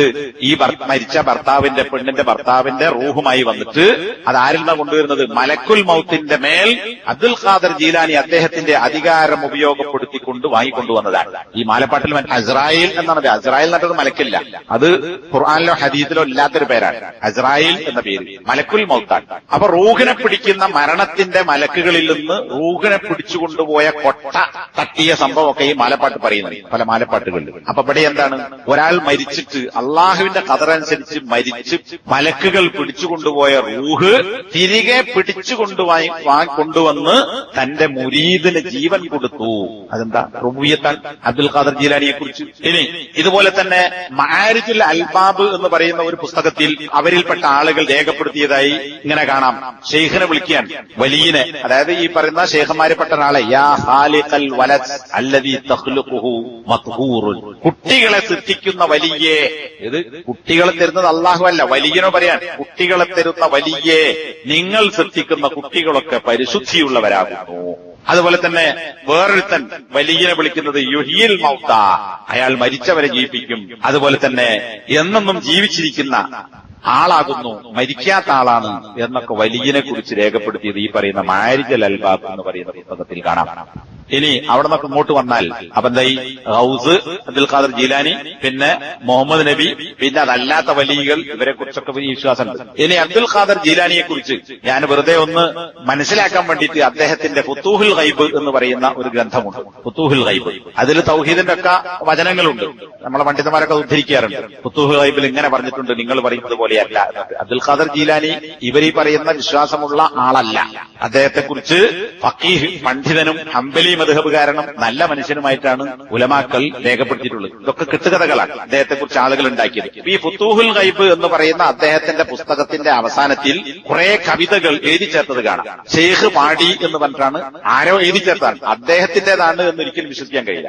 അത് വായിച്ചു നോക്കിയാൽ ഞാൻ കുറെ വായിച്ചു, പിന്നത് ഒരു പാടുണ്ട്, നിർത്തിയതാണ്. അതിലുള്ള ചില വാചകങ്ങൾ പരിശോധിച്ചാൽ, ലരീഹി ബൈത്തുല്ലാഹി മൻജാ അസാറഹു ബിഹർവലത്തിൻ യഹ്ലാ ബിഇദ്ദിൻ വരിഫഅത്തിൻ, എന്റെ ലരീഹ, ലരീഹ എന്ന് പറഞ്ഞാൽ ഖബറിടം, ശ്മശാനം, അത് അള്ളാഹുവിന്റെ വീടാണ്. എന്റെ ഖബറാകുന്ന അള്ളാഹുവിന്റെ വീട്ടിൽ സന്ദർശകനായി ആരെങ്കിലും ധൃതിയിൽ വരികയാണെങ്കിൽ, ഹർവല എന്ന് പറഞ്ഞാൽ നടത്തുവല്ല ഓട്ടവുമല്ല, നമ്മൾ മണ്ടിപ്പാച്ചിൽ എന്ന് പറയുന്ന മലപ്പുറം ജില്ല വരെ മണ്ടിപ്പാച്ചിൽ, നടത്തുവല്ല ഓട്ടവല്ല, അതിന്റെ ഇടയ്ക്കുള്ള സ്പീഡിൽ നടത്തം. അങ്ങനെ വന്നാൽ അവന് ഇസ്സത്തും ഉന്നതിയും നേടാൻ പറ്റും. എന്റെ കാര്യങ്ങളൊക്കെ അള്ളാഹുവിന്റെ കാര്യമനുസരിച്ചാണ്. ഇൻ ഖുൽതു കുൻ യകുൻ, ഞാൻ കുൻ ഉണ്ടാകൂ എന്ന് പറഞ്ഞാൽ അപ്പോൾ ഉണ്ടാകും. ഇതാര പണിയാ? അള്ളാന്റെ പണിയാണ്. അള്ളാഹുവിനെ കുറിച്ച് അള്ളാഹു ഖുർആനിൽ പറഞ്ഞതാണ്, കുൻ എന്ന് പറഞ്ഞാൽ ഫയകൂൻ, അള്ളാഹു ഉണ്ടാകൂ എന്ന് പറഞ്ഞാൽ അപ്പോൾ ഉണ്ടാകും. എന്തുണ്ടാകണമെന്ന് പറഞ്ഞവോ അപ്പുണ്ടാകും. അപ്പൊ അങ്ങനെ എനിക്ക് കഴിയും എന്ന് ഷെയ്ഖ് പറഞ്ഞതായിട്ട് ഇദ്ദേഹത്തിന്റെ ഇന്നിപ്പോ വേറെയും കുറച്ച് പരിശോധിച്ചപ്പോ ഇയാളുടെ പിന്നെ ദീവാൻ ഖസായിദുകൾ അത് തന്നെ സമാഹരിച്ചത് കാണാം, കുറേ ഉണ്ട്. അപ്പോ ഇതാരാ? അള്ളാഹുവിനെ പോലെ ഉണ്ടാകൂ എന്ന് പറയുമ്പോൾ ഉണ്ടാക്കാൻ കഴിയുന്നവൻ. കാരണം എന്താ? അതിനുള്ള കഴിവ് അള്ളാഹു കൊടുത്തിട്ടുണ്ട്. ഇതൊക്കെ വായിച്ചപ്പോഴാണ് ഈ പറയുന്ന നൗഷാദ് ഹസനി ഇപ്പം പറയുന്ന കാര്യങ്ങളുണ്ടല്ലോ, അതിനെ ഈക്കക്കാര് വല്ലാതെ ഖണ്ഡിക്കുന്നത് കണ്ടിട്ടില്ല. ഏപ്പിന്റെ കൂട്ടത്തിലുള്ള കുറെ ആൾക്കാരാണ്, പേരോടക്കം കുറെ ആളുകൾ അതിനെ ഖണ്ഡിക്കുന്നു. അപ്പൊ നൗഷാദ് ഹസനി വെറുതെ പറയുന്നതല്ല, ഞാനാണ് യഥാർത്ഥ സുന്നി സമസ്ത എന്ന് നൗഷാദ് ഹസനി പറയുന്നത് ഇതുപോലത്തെ പാട്ട് പാടിയിട്ടാണ്. അപ്പൊ അബ്ദുൽ ഖാദർ ജീലാനി പാടിയിട്ടുണ്ട് എന്ന് ഇവർ വിശ്വസിക്കുന്നു. അപ്പൊ പിന്നെ യഥാർത്ഥ സമസ്തക്കാരൻ ആരാ നോക്കണ്ടേ? നൗഷാദ് ഹസനിയാണോ, ഈക്കാരാണോ, എ പി ആരാണോ? കാരണം ഇതുവർക്ക് നിശ്ചയിക്കാൻ കഴിയില്ല, ഇവരെന്നെ അംഗീകരിക്കുന്നതാണ്. പിന്നെയോ എല്ലാ കാര്യങ്ങളും അള്ളാഹുവിന്റെ കൽപ്പന കൊണ്ടാണ്. അതൊക്കെ ഹുക്മി വ ഖുദ്റത്തി, എന്റെ വിധിയും എന്റെ കഴിവുമാകുന്നു. അങ്ങനെ ഞാൻ പരിശുദ്ധ താഴ്വരയിൽ തൂർസീന പർവ്വതത്തിന്റെ അടുത്ത്, ബൈത്തുൽ മഖ്ദിസ് അല്ല, തൂർസീന പർവ്വത വിശുദ്ധ താഴ്വരയിൽ അവിടെ ഞാനിങ്ങനെ ഇരിക്കുമ്പോ അത് സമൗത്തു ബി ഖൽവത്തി, ഞാൻ ഒറ്റക്ക് മേലോട്ട് ഇങ്ങനെ കയറിപ്പോയി. നബി സല്ലല്ലാഹു അലൈഹി വസല്ലം ആകാശ ലോകത്തേക്ക് കയറിപ്പോയത് മേറാജ് ഒറ്റക്ക് പോയതാ അല്ല, ജിബ്രീലിന്റെ കൂടെയാണ് കയറിപ്പോയത്. പക്ഷെ ഇവിടെ പറയണ എന്താ? ഇയാളെ കൂടെ ജിബ്രീലൊന്നുമില്ല. കാരണം എന്താ? അള്ളാന്റെ സ്ഥാനത്താണല്ലോ. അപ്പൊ പിന്നെ ഒരു ജിബ്രീലൊന്നും ആവശ്യമില്ല. ബി ഖൽവത്തി, ഞാൻ ഒറ്റക്ക് മേലോട്ട് കയറി. അങ്ങനെ മിൻകുല്ലി ജാനിബിൻ, എല്ലാ ഭാഗത്തു നിന്നും ഈ പ്രപഞ്ചങ്ങൾ മുഴുവൻ എനിക്ക് തവാഫ് ചെയ്തു. മേലോട്ട് കയറിപ്പോയ അബ്ദുൽ ഖാദർ ജീലാനിക്ക് ഈ പ്രപഞ്ചം മുഴുവൻ തവാഫ് ചെയ്തു. അങ്ങനെ ഞാൻ ഫസിർതു ലഹാ അഹ്ലൻ ബിതഹ്ഖീഖി നിസ്ബതി, എന്നിലേക്ക് ചേർത്ത് പറയപ്പെടുന്ന എന്റെ ആ ചേർച്ച, ആ പദവി സ്ഥാനം യാഥാർത്ഥ്യമാക്കിക്കൊണ്ട് ഞാൻ ഈ പ്രപഞ്ചത്തിന്റെ ആളായി മാറി, അതിന്റെ ഉടമസ്ഥൻ അല്ലെങ്കിൽ അതിന്റെ ആള് ഞാനായി. അങ്ങനെ കീറിപ്പോയപ്പോ ഞാൻ ഇസ്രാഫീലിനെ കണ്ടു, ലൗഹുൽ മഹ്ഫൂദ് കണ്ടു, മോമനബിയെ കണ്ടു. വശാഹത്തു അൻവാറൽ ജലാലി ബിനളറതി, എന്റെ നോട്ടം കൊണ്ട് ജലാലിന്റെ പ്രകാശങ്ങളെ, അള്ളാഹുവിന്റെ പ്രകാശം പോലും എനിക്ക് കാണാൻ പറ്റി. മൂസാ നബി അള്ളാനെ കാണണം എന്ന് പറഞ്ഞപ്പോ അള്ളാഹു പറഞ്ഞു, മൂസാ നബി ആ മലന്റെ മുകളിൽ നോക്കിക്കോ എന്ന് മൂസാ നബിനോട് അള്ളാഹ് പറഞ്ഞു. മൂസാ നബി ബോധം കെട്ട് വീണുന്നാണ് ഒരു വെളിച്ചം വന്നപ്പോഴേക്ക്. അള്ളാനെ കണ്ടില്ല. മൂസാ നബി ബോധം കെട്ട് വീണുന്ന ഖുർആൻ പറയണത്, ബോധരഹിതനായി വീണു. പക്ഷേ അബ്ദുൽ ഖാദർ ജീലാനി മേലോട്ട് കയറി പോയിട്ട് അള്ളാഹുവിന്റെ നൂറ് എന്റെ കണ്ണുകൊണ്ട് ഞാൻ കണ്ടു എന്ന് അദ്ദേഹം പാടിയതായി രേഖപ്പെടുത്തുന്നു. അത് മാത്രല്ല, ആകാശലോകങ്ങൾ മുഴുവൻ ഞാൻ കണ്ടു. അതിന്റെ മേലെയും ആകാശങ്ങളുടെ മേലെ എന്തുണ്ടോ, ഏഴാകാശത്തിന് അപ്പുറത്തുണ്ടോ അതൊക്കെ എന്റെ കണ്ണുകൊണ്ട് ഞാൻ കണ്ടു. ഇനിയോ അർശ്, കുർസി, ഇതൊക്കെ ഫീ തയ്യി ഖബ്ലത്തി, എന്റെ കൈപ്പിടിയില. ഇത് ഈ ചങ്ങായി പറഞ്ഞിട്ടുണ്ടായിരുന്നു നൗഷാദ് അഹ്സനി. പിന്നെ നൗഷാദ് അഹ്സനിയെ ന്യായീകരിച്ചുകൊണ്ട് വേറെ ചങ്ങായി, അങ്ങ് ഈ മലപ്പുറത്തേറാണ്, മലപ്പുറത്തുള്ള ഒരു ചങ്ങായി ഇപ്പം കഴിഞ്ഞ ആഴ്ച ഒരു പാട്ടിറക്കി, കുറച്ചു മുന്നേ ഒരു കറുത്ത തലയെക്കെട്ട് കെട്ടിയിട്ട് ഒരു പാട്ട്. ഈ ചങ്ങായിയാണ് എന്റെ മുമ്പ് ഒരു പാട്ടുണ്ടാക്കി. ഏത്? സി എം മടവൂരാണ് ഞങ്ങളെ ഇലാഹ്. മലയാളത്തിലുണ്ടാക്കിയ പാട്ടാ. സി എം മടവൂരാണ് നമ്മുടെ ഇലാഹ്, റബ്ബ് എന്ന് പറയുന്ന പാട്ട്. അപ്പൊ ഇവിടെ എന്താ പറയണത്? നൗഷാദ് ഹസനി പറഞ്ഞു, അർശും കുർസിയും ഈ ലോകം ഒന്നായിട്ടും ആരുടെ കയ്യിലാണ്? സി എം മടവൂരിന്റെ കയ്യിലാണ്. ഇവിടെ പറഞ്ഞതോ ജീലാനിന്റെ കയ്യിലാണ്. അപ്പൊ എത്ര ആളെ കയ്യിലാ? അർശും കുർസിയും ഫീ ത്വയ്യി ഖബ്ദ്. ത്വയ്യ് എന്ന് പറഞ്ഞാൽ ചുരുള് എന്നാണ്. ഫീ ത്വയ്യി ഖബ്ദ്. ഖബ്ദ് എന്നാൽ കൈപ്പിടുത്തം. എന്റെ കൈപ്പിടിയുടെ ചുരുളിൽ, ഈ കൈപ്പിടുത്തത്തിന്റെ ഉള്ളിലാണ് അള്ളാഹുവിന്റെ അർശും കുർസിയും. അള്ളാഹു അർശിന്റെ മീതെയാണെന്നാണ്. കുർസി അതും അള്ളാഹുവിന്റെ തന്നെ. അപ്പൊ അത് രണ്ടും വില കണക്കിന് ജീലാനിന്റെ കയ്യിൽ, സമസ്തക്കാരുടെ കണക്കിന് ജീലാനിന്റെ കയ്യിലുണ്ട്. ആരുടെ കയ്യിലുണ്ട്? സി എം മടവൂരിന്റെ കയ്യിലുണ്ട്. അള്ളാഹു എവിടെ? അള്ളാഹു എവിടെയാണ്? ഇസ്തവ അലൽ അർശ് എന്ന് പറഞ്ഞാൽ അള്ളാഹുവിന്റെ ഇസ്തിവ എവിടെയാ? പിന്നെ ഈ അള്ളാഹുവിന്റെ രാജ്യങ്ങൾ മുഴുവൻ മുൽക്കി ഹഖീഖത്തൻ, യഥാർത്ഥത്തിൽ എന്റെ അധികാരമാണ്. അള്ളാഹുവിന്റെ സാമ്രാജ്യം മുഴുവൻ എന്റെ അധികാരമാണ്. നൗഷാദ് ഹസനി പറഞ്ഞത് സി എം മടവൂരിന്റെ കയ്യിലാണെന്നാണ്. വഅഖ്താബുഹാ മിൻ തഹതി ഹുക്മി വ തഅതി, ഈ പ്രപഞ്ചത്തിന്റെ അഖ്താബുകൾ മുഴുവൻ, നേരത്തെ പറഞ്ഞ ഗൗസുൽ ആലമിന്റെ കീഴിൽ തൊട്ട് താഴെയുള്ള ആളുകളാണ് അഖ്താബ്. ഈ അഖ്താബുകൾ മുഴുവൻ എന്റെ വിധിയുടെ താഴെയാണ്. ഞാൻ കൽപ്പിക്കുന്നത് കേട്ടോളണം, എന്നെ അനുസരിക്കുകയും ചെയ്യേണ്ടതുണ്ട്. ഈ പ്രപഞ്ചത്തിന്റെ സൂര്യൻ ഉദിക്കുന്ന, ചക്രവാളത്തിന്റെ സൂര്യൻ ഉദിക്കുന്ന സ്ഥലവും സൂര്യൻ അസ്തമിക്കുന്ന സ്ഥലവും പിന്നെ ഈ അള്ളാഹുവിന്റെ ഭൂമിയൊക്കെയും ഞാൻ താണ്ടിക്കിടക്കും. എത്ര സമയത്തിനടുക്ക്? ഈ ഹാലി ഖുത്വത്തി. ഖുത്വ എന്ന് പറഞ്ഞാൽ ഒരു കാലടിയാ. ഒരു കാലടിക്കും പറയും. പിന്നെ ഹത്വ എന്ന് പറഞ്ഞാൽ ഒരു 6 അടി ദൂരത്തിനും പറയും. അപ്പൊ ഏതായാലും ഒരു കാല് ഞാൻ വെക്കുമ്പോഴേക്ക് അള്ളാഹുവിന്റെ ഭൂമി മുഴുവനും കിഴക്കും പടിഞ്ഞാറുമൊക്കെ താണ്ടിക്കിടക്കാൻ എനിക്ക് പറ്റുന്നതാണ്. ഒരു കാലടി വെച്ചാൽ ഇത്രയും പറ്റും. അപ്പൊ അത്ര വലിയ സ്പീഡ് പോകണം. അഖ്ലീബുഹാ ഫീ റാഹത്തി കൂറത്തിൻ, ഒരു പന്ത് ഉരുട്ടുന്നത് പോലെ എന്റെ കയ്യിൽ ഈ പ്രപഞ്ചത്തെ ഞാൻ അഖ്ലീബു ഇങ്ങനെ തിരിച്ചു കൊടുക്കുകയാണ്. ഒരു ഗ്ലോബ് പിടിച്ചിട്ട് ഇങ്ങനെ സ്കൂളിൽ കണക്കാ തിരിച്ചു കാണിച്ചിട്ട് മാഷുമാര് സ്കൂളിൽ അല്ലെ, ചെറിയ ഗ്ലോബ് വലിയ ഗ്ലോബ് മേശപ്പത്തുണ്ടാക്കൂ, എന്നിട്ട് ഇങ്ങനെ കറക്കിയിട്ട് കാണിക്കും. ഇത് ഇയാളുടെ കയ്യിനുള്ളിലാണ്. എന്റെ ഉള്ളം കയ്യിൽ ഈ പ്രപഞ്ചത്തെ ഒരു പന്ത് പോലെ ഞാൻ തിരിച്ചുകൊണ്ടിരിക്കുന്നു. അവയെല്ലാമായി ഈ പ്രപഞ്ചത്തെ ഒന്നാക്കൊണ്ട്, അള്ളാഹുവിന്റെ ഭൂമി ഒന്നാകൊണ്ട് ഞാൻ കണ്ണിമ വെട്ടുന്ന വേഗത്തിൽ, അതിനേക്കാൾ വേഗത്തിൽ ഞാൻ ചുറ്റുന്നവനാകുന്നു. അന കുത്തുബു അഖ്താബിൽ വുജൂദി ഹഖീഖത്തൻ, ഈ പ്രപഞ്ചത്തിന്റെ അഖ്താബുകളുടെ കുത്തുബ്. കുത്തുബുൽ അഖ്താബ് എന്ന് പറഞ്ഞാൽ ഗൗസുൽ ആലം. ഗൗസുൽ ആലമിന്റെ താഴെയുള്ള അഖ്താബിന്റെ കുത്തുബ്, ഈ അച്ചുതണ്ടുകളുടെ അച്ചുതണ്ട്, അത് യഥാർത്ഥത്തിൽ ഞാനാണ്. അലാ സായിരിൽ അഖ്താബി ഖൗലി വ ഹുർമതി, എന്റെ താഴെയുള്ള കുത്തുബുകളൊക്കെ ഞാൻ പറയുന്നത് കേൾക്കുകയും അനുസരിക്കുകയും ചെയ്യേണ്ടതുണ്ട്.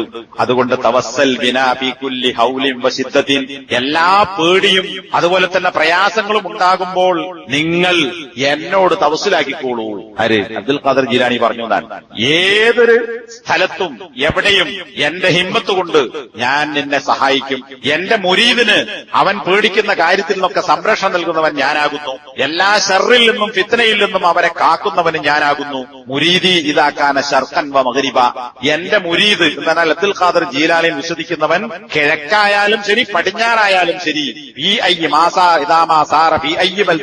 ലോകത്തിന്റെ ഏത് രാജ്യത്തിലൂടെ നടക്കുന്നവനാണെങ്കിലും ഞാൻ അവനെ സഹായിക്കും. അപ്പോ ഇതാർക്കാം?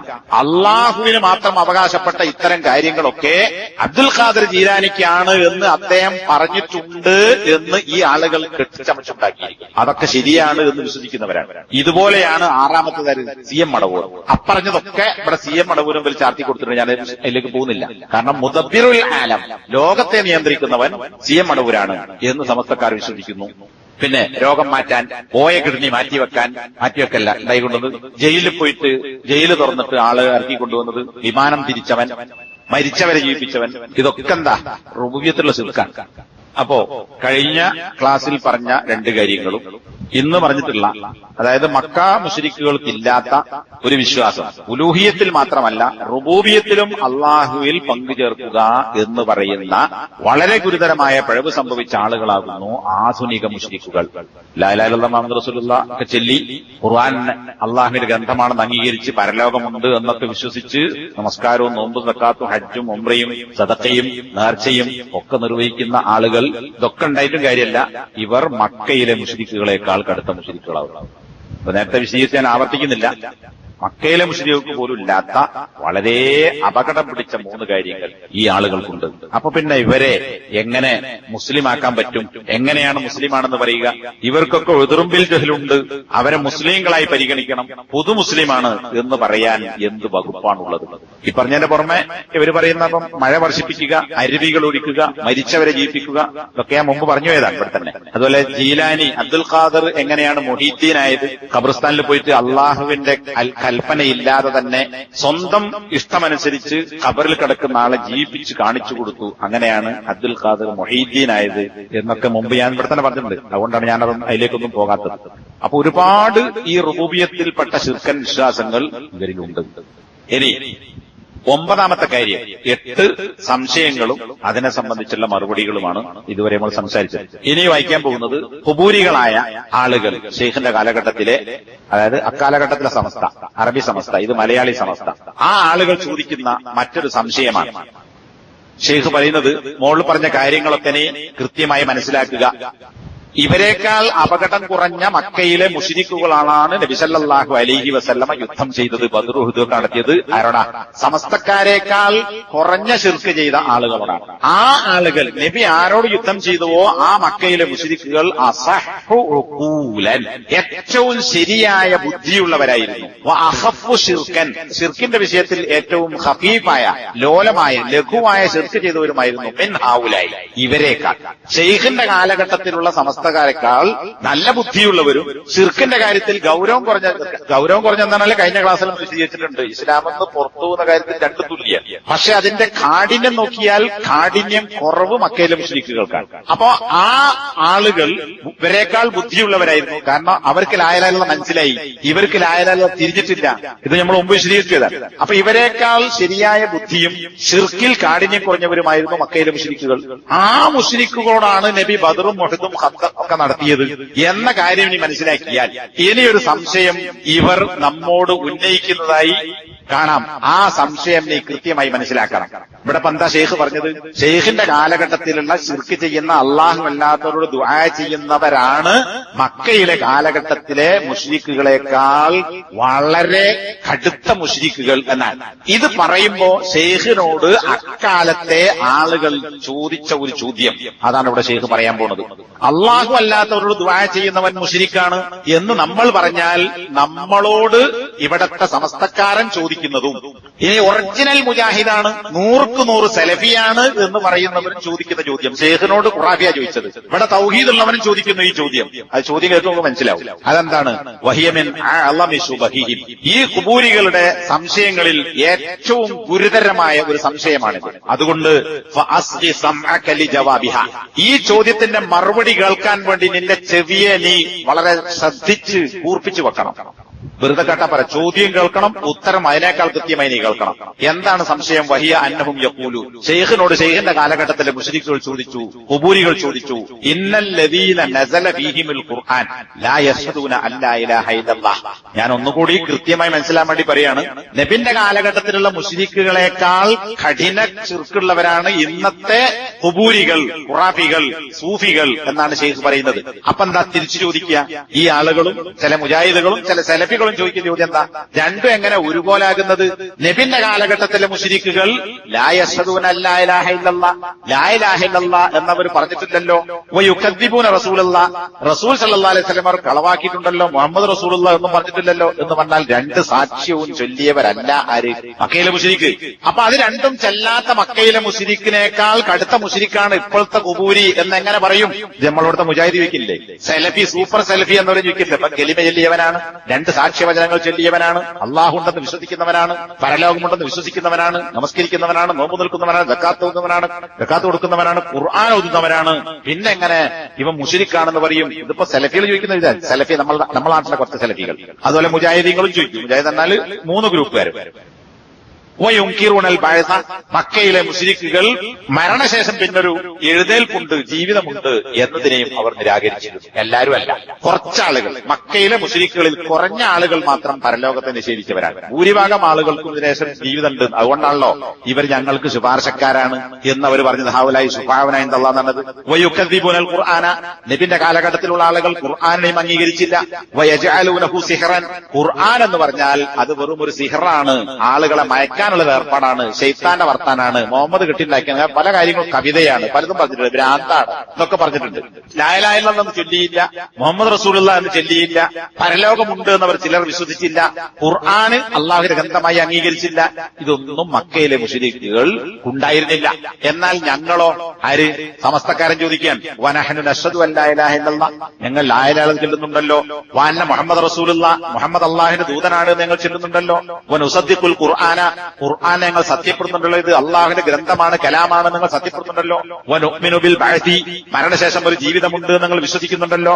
വനുസല്ലി വനസൂമു, ഞങ്ങൾ നമസ്കരിക്കുകയും നോമ്പ് നിൽക്കുകയും ചെയ്യുന്നുണ്ടല്ലോ. ഫകൈഫ തജഅലൂനനാ മിത്ല ഉലൈക, പിന്നെ എങ്ങനെയാണ് നിങ്ങൾ ഞങ്ങളെ അവരെ പോലെയാക്കുക? മക്കയിലെ മുശ്രിക്കുകൾക്ക് ഇത് 4 ഇല്ല. പക്ഷെ ഞങ്ങൾ അശ്ഹദു അല്ലാ ഇലാഹ ഇല്ലല്ലാഹ്, അശ്ഹദു അന്ന മുഹമ്മദ് റസൂലുള്ളാഹ്, ഖുർആൻ അള്ളാഹിന്റെ ഗ്രന്ഥമാണ്, മരണത്തിന് ശേഷം ജീവിതമുണ്ട്, പരലോകത്തിൽ വിശ്വാസമുണ്ട്. ഇത് വിശ്വസിക്കുന്ന ഞങ്ങളെ നിങ്ങൾ എങ്ങനെയാണ് മക്കയിലെ മുശ്രിക്കുകളെക്കാൾ കടുത്ത മുശ്രിക്കാണ് ഞങ്ങൾ എന്ന് നിങ്ങൾ എങ്ങനെ പറയും? ഇത് സമസ്തക്കാരന്റെ ചോദ്യമാണ്. ഇതേ ചോദ്യം ചില മുജാഹിദുകളും ചില സലഫികളും എന്ന് പറയുന്നവരും അവരുടെ ഭാഷ സംസാരിച്ചാൽ എങ്ങനെ പറയും? അള്ളാഹുവിൽ വിശ്വസിക്കുന്ന, നബിയിൽ വിശ്വസിച്ച, ഖുർആൻ അംഗീകരിക്കുന്ന, പരലോകമുണ്ടെന്ന് പറയുന്ന ഈ സമസ്തക്കാരെ നമുക്ക് എങ്ങനെ മുശ്രിക്കാക്കാൻ പറ്റും? വാചകത്തിലെ വ്യത്യാസമുള്ളൂ. മറ്റൊന്ന് സമസ്തക്കാരൻ ചോദിക്കുകയാണ്, ഇത് മുജാഹിദും സലഫിയും തന്ന ആളും ചോദിക്കുക. അപ്പോ ഇതാണ് അവരുടെ സംശയം. നമുക്കുണ്ടാവില്ല തോന്നല്. ചില ആൾക്കാർ ചോദിക്കുന്നുണ്ട്, ചില ആളുകൾ ചോദിക്കാറുണ്ട്, മക്കയിലെ മുശ്രിക്കാൻ ഓന് ലാ ഇലാഹ ഇല്ലല്ലാഹ് മുഹമ്മദ് റസൂലുള്ളാഹ്, ഖുർആനൊന്നുമില്ല, പക്ഷേ ഇവരിതൊക്കെ അംഗീകരിക്കുന്നുണ്ടല്ലോ, പിന്നെ എങ്ങനെ അവർ മുശ്രിക്കെന്ന് പറയും? അവരെ പോലെയാണ് ഇവർ എന്നെങ്ങനെ പറയാ? അഹ്ലു കിതാബ് ആക്കിക്കൂടെ എന്ന് ചോദിക്കലുണ്ട്. അഹ്ലു കിതാബ് ജൂത ക്രിസ്ത്യാനികൾ, അവർ അള്ളാഹുൽ വിശ്വസിച്ചു, അവരിലേക്കപ്പെട്ട പ്രവാചകരിൽ വിശ്വസിച്ചു, അവർക്കിറക്കപ്പെട്ട ഗ്രന്ഥങ്ങളിൽ വിശ്വസിച്ചു, പക്ഷേ അവർ ശിർക്കും കുഫ്റും പ്രവർത്തിച്ചു. പക്ഷേ അവർക്ക് അള്ളാഹു അഹ്ലു കിതാബ് എന്ന് പേരിട്ടു. അവരർത്ഥത് തിന്നാം. ഇത് അവരുടെ ഇബാദത്തിന്റെ ഭാഗമായോ അല്ലെങ്കിൽ ശിർക്കിന്റെ രീതിയിലോ അർത്ഥതല്ലാത്തത് അർത്ഥതടക്കം തിന്നാം. അവരിൽ നിന്ന് ഇങ്ങോട്ട് പെണ്ണിനെ കെട്ടിക്കൊണ്ടുവരാം, അങ്ങോട്ട് കെട്ടിച്ചെടുക്കാൻ പാടില്ല. ആ പരിഗണനയെങ്കിലും നമ്മുടെ നാട്ടിലെ സമസ്തക്കാർക്ക് കൊടുത്തുകൂടെ? ഇവര് അഹ്ലു കിതാബല്ലേ എന്നാ ചോദ്യം. ഏത്? മറ്റൊരു തൗറാത്തും ഇഞ്ചീലും അംഗീകരിച്ചതുകൊണ്ട് അവർ അഹ്ലു കിതാബായി, കിതാബിന്റെ ആൾക്കാരായി. ഇവര് ഖുർആൻ അള്ളാഹിന്റെ ഗ്രന്ഥമാണെന്ന് അംഗീകരിക്കുന്നു. അവര് മൂസാ നബിയിലും ഈസാ നബിയിലും അള്ളാഹിലും വിശ്വസിച്ചു. സമസ്തക്കാരനും മുഹമ്മദ് നബിയിലും അള്ളാഹുവിലും വിശ്വസിക്കുന്നു. അപ്പൊ ജൂത ക്രിസ്ത്യാനികളെ പോലല്ലേ ഇവരെ നമുക്ക് അഹ്ലു കിതാബായി പരിഗണിച്ചുകൂടെ? അവരത് തിന്നൂടെ? അവർ ഇങ്ങോട്ട് കിട്ടിക്കൂടെ? അതിനെന്താ കുഴപ്പം? ഇതൊക്കെ നമ്മളെ മുജാഹിദീങ്ങളും സലഫികളും എന്ന് പറയുന്ന ചിലരും ചോദിക്കുന്ന ചോദ്യമാണ്. അപ്പൊ ഈ സംശയം ന്യായമായ സംശയമല്ല. ഈ സംശയം അവർക്കുണ്ടാകുന്നത് അവർക്ക് യഥാർത്ഥത്തിൽ എന്താണ് ഈമാൻ, എന്താണ് കുഫ്ർ എന്നവർക്ക് അറിഞ്ഞുകൂടാ. അതറിയെങ്കിൽ ഇവർ ഈ ചോദ്യം ചോദിക്കുകയില്ല. അതുകൊണ്ട് തന്നെ അവർ മനസ്സിലാക്കിയിട്ടുള്ളത് എന്താണ് ഈ യഥാർത്ഥ കുഫ്ർ, എപ്പോഴാണ് കുഫ്റാവുക എന്നത് അവർ മനസ്സിലാക്കിയിട്ടില്ല. രണ്ടാമത്തത്, ഒരാൾ കാഫറാകണമെങ്കിൽ ഇസ്ലാമിന്റെ അടിസ്ഥാനപരമായ കാര്യങ്ങളൊക്കെ നിഷേധിച്ചാലേ കാഫറാവുള്ളൂ. ചിലത് നിഷേധിച്ചത് കൊണ്ട് ഒരാൾ കാഫറാവുകയില്ല എന്നാണ് അവർ വിശ്വസിക്കുന്നത്. അത് ഈ ചോദ്യം ചോദിക്കുന്ന ആളുകൾക്കൊക്കെ ഉണ്ട്. സമസ്തക്കാരൻ മാത്രമല്ല, അല്ലാത്തവൻ ചോദിച്ചാലും അതിന്റെ അർത്ഥം എന്താ? അള്ളാഹുൽ വിശ്വസിച്ചു, നബിയിൽ വിശ്വസിച്ചു, ഖുർആൻ അംഗീകരിച്ചു, അപ്പൊ പിന്നെ മുസ്ലിമനല്ലേ? പിന്നെ എങ്ങനെ കാഫറാവും? അള്ളാഹു അല്ലാത്തവർ ദുആ ചെയ്തുന്നത് കൊണ്ട് മാത്രം അവന് ഉദിർ കൊടുത്തുകൂടെ? അവൻ അറിവില്ലായ്മന്റെ ഉദിർബിൻ ജഹ്ലി കൊടുത്തുകൂടെ? അല്ലെങ്കിൽ അവനെ മുസ്ലിയാക്കിക്കൂടെ? കാരണം മക്കയിലെ അറബികളെ പോലെ അല്ലല്ലോ അപ്പോ ആ ഗണത്തിൽ ഈ ചോദ്യം ചോദിക്കുന്നവരും സംശയം ഉന്നയിക്കുന്നവരും ഒക്കെ ഒരുപോലെയായി. അതിന് ശേഷം ഇവിടെ 5 രീതിയിൽ മറുപടി പറയുന്നുണ്ട്. വൽ ജവാബ്, ഈ സംശയം ചോദിക്കുന്നവർക്കുള്ള മറുപടി അന്നഹു ലാ ഖിലാഫ ബൈനൽ ഉലമാഇ കുല്ലിഹിം അന്ന അർ-റജുല ഇദാ സദ്ദഖ റസൂലല്ലാഹി സ്വല്ലല്ലാഹു അലൈഹി വസല്ലമ ഫീ ശൈഇൻ വകദ്ദബഹു ഫീ ശൈഇൻ അന്നഹു കാഫിറുൻ ലം യദ്ഖുൽ ഫിൽ ഇസ്ലാം. ഇവിടെ ഇപ്പൊ ചോദ്യത്തിന്റെ അകക്കാമ്പ് അല്ലെങ്കിൽ ആകത്തുക ഞാൻ പറഞ്ഞു. ഇതൊക്കെ നിഷേധിച്ചാൽ അല്ലേ കാഫറാവുക എന്നതാണ് അവരുടെ ചോദ്യം, സംശയം. അതിന് ശേഷം മറുപടി അറിയാൻ, പണ്ഡിതന്മാർക്കിടയിൽ യാതൊരു ഭിന്നതയും ഇല്ലാത്ത ഏകോപിച്ച ഒരു വിഷയമാണ് ഒരാൾ നബിയെ സത്യപ്പെടുത്തി മുഹമ്മദ് അള്ളാഹുവിന്റെ റസൂലാണ് എന്നൊരുത്തൻ വിശ്വസിച്ചു. അള്ളാഹുലും വിശ്വസിച്ചു, റസൂലിനെ അംഗീകരിച്ചു. പക്ഷേ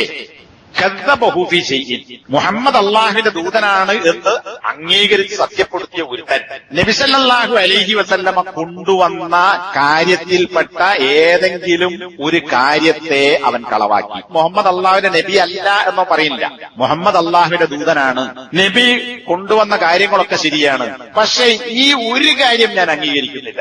എന്തെങ്കിലും ഒരു കാര്യം കൂട്ടിക്കോളി, നബി സല്ലല്ലാഹു അലൈഹി വസല്ലം പറഞ്ഞ ഖുർആനിലില്ലാത്ത ഒരു കാര്യം, അത് ഞാൻ അംഗീകരിക്കുന്നില്ല എന്നൊരു പറഞ്ഞു. അപ്പൊ അവൻ ഒന്നേ നിഷേധിച്ചിട്ടുള്ളൂ, ബാക്കിയൊക്കെ അവൻ അംഗീകരിക്കുന്നുണ്ട്. ഇവൻ കാഫറാണോ മുസ്ലിമാണോ? അവൻ അള്ളാഹുവിനെ അംഗീകരിക്കുന്നു, മുഹമ്മദ് നബി അംഗീകരിക്കുന്നു, മുഹമ്മദ് നബി കൊണ്ടുവന്ന ഒന്നൊഴിച്ച് ബാക്കിയൊക്കെ അവൻ വിശ്വസിക്കുന്നു. ഒരു എതിർത്തൂടെ ചെറിയ ഒരു കാര്യം ഒറ്റൊന്ന്, ബാക്കിയൊക്കെ അവൻ അംഗീകരിക്കുന്നു. ഒരു കാര്യം മാത്രമേ അവന് അംഗീകരിക്കാത്തുള്ളൂ. ഈ ചോദ്യം ചോദിക്കുന്ന ന്യായം പറയുന്ന ആളുകളുടെ വാദമനുസരിച്ച് ഇവൻ മുസ്ലിമാണ്. എന്നാൽ ശൈഖ് പറയാണ് അന്നഹു കാഫിറുൻ ലം യദ്ഖുൽ ഫിൽ ഇസ്ലാം, അവൻ കാഫറാണ്, അവൻ ഇസ്ലാമിലേക്ക് പ്രവേശിച്ചിട്ടേയില്ല. അപ്പോ എന്തിനും പറ്റൂല, പൊതു മുസ്ലിം വട്ടത്തിന്റെ ഉള്ളിൽ ചൂടാവില്ല. ഈ വൃത്തത്തിന്റെ ഉള്ളിൽ, മുസ്ലിം എന്ന വൃത്തത്തിന്റെ ഉള്ളിൽ വക്കത്തടം നിന്നോട്ടെ, ഇങ്ങോട്ട് കൂട്ടണ്ട, വക്കത്തേക്ക് മാപ്പള എന്ന് പറയാൻ അവൻ പറ്റൂല. ആമന ബിബഅദിൽ ഖുർആൻ, ഇനി ഒരുത്തൻ ഖുർആനിൽ ചില കാര്യങ്ങൾ അവൻ വിശ്വസിക്കുന്നു, വജഹദ ബഅദഹു, ഖുർആനിൽപ്പെട്ട ചില കാര്യങ്ങൾ അവൻ നിഷേധിക്കുന്നു. ഇനി കുറെ അംഗീകരിക്കുന്നു, ഒരു കാര്യം നിഷേധിച്ചു. ഇതിനെപ്പോലെ കമൻ അഖറ ബിത്തൗഹീദ്, ഖുർആൻ കൊണ്ടുവന്ന തൗഹീദൊക്കെ അംഗീകരിച്ചു, റുബൂബിയത്ത് ഉലൂഹിയത്ത് അസ്മാ സിഫാത്തൊക്കെ അംഗീകരിക്കും. പക്ഷേ ഖുർആനിൽ കൽപ്പിക്കപ്പെട്ട നമസ്കാരം എന്ന് പറയുന്നത് വജഹദ വുജൂബ സ്വലാത്ത്, നമസ്കാരം നിർബന്ധമില്ല എന്നൊരുത്തൻ പറയും. അള്ളാഹുവിനെ അംഗീകരിച്ചു, റസൂൽ അംഗീകരിച്ചു, ഖുർആനിലുള്ളതൊക്കെ അംഗീകരിക്കുന്നു, പക്ഷെ നമസ്കാരം നിർബന്ധമാണ്, അത് ഞാൻ അംഗീകരിക്കില്ല. ഖുർആനിൽ പറഞ്ഞ നമസ്കാരം എന്ന് പറഞ്ഞാൽ, സ്വലാത്ത് എന്ന് പറഞ്ഞാൽ ഭാഷാപരമായി പ്രാർത്ഥന എന്നാണ് അർത്ഥം. പ്രാർത്ഥന എന്ന അർത്ഥത്തിൽ തന്നെ ഖുർആനിലും ഉപയോഗിച്ചിട്ടുണ്ട്. അപ്പൊ ഇന്ന സ്വലാത്തൊക്കെ സക്കനുല്ലഹു, സക്കാത്ത് തന്ന ആളുകൾക്ക് വേണ്ടി പ്രാർത്ഥിക്കാൻ നബിയോട് അള്ളാഹ് പറഞ്ഞു. എന്നിട്ട് പറയാണ് ഇന്ന സ്വലാത്തൊക്കെ സക്കനുല്ലഹു, നിന്റെ നിസ്കാരം അവർക്ക് സമാധാനമാണ് എന്നല്ല, നിന്റെ പ്രാർത്ഥന സക്കാത്ത് തന്നവർക്ക് വേണ്ടി നീ പ്രാർത്ഥിക്കുന്നത് അവർക്ക് സമാധാനമാണ്. അവിടെ സലാത്ത് എന്ന അർത്ഥം പ്രാർത്ഥന. അപ്പൊ ഖുർആനിൽ തന്നെ പ്രാർത്ഥന എന്ന അർത്ഥത്തിൽ സലാത്ത് എന്ന വാക്ക് ഉപയോഗിച്ചിട്ടുണ്ട്. അപ്പോ സലാത്ത് എന്ന് പറഞ്ഞാൽ ഇങ്ങനെ 5 വക്തിന് 4 17 റക്അത്ത് നിസ്കരിക്കണമെന്നില്ല, പ്രാർത്ഥിച്ചാൽ മതി എന്നൊരുത്തൻ നിഷേധിച്ചാൽ അപ്പൊ ബാക്കിയൊക്കെ ഓൻ അംഗീകരിക്കുന്നു. ഇതൊരു ചെറിയ കാര്യമല്ലേ, ഓനെ മുസ്ലിം ആയിക്കൂടെ? പറ്റൂല, അവൻ കാഫറാണ്.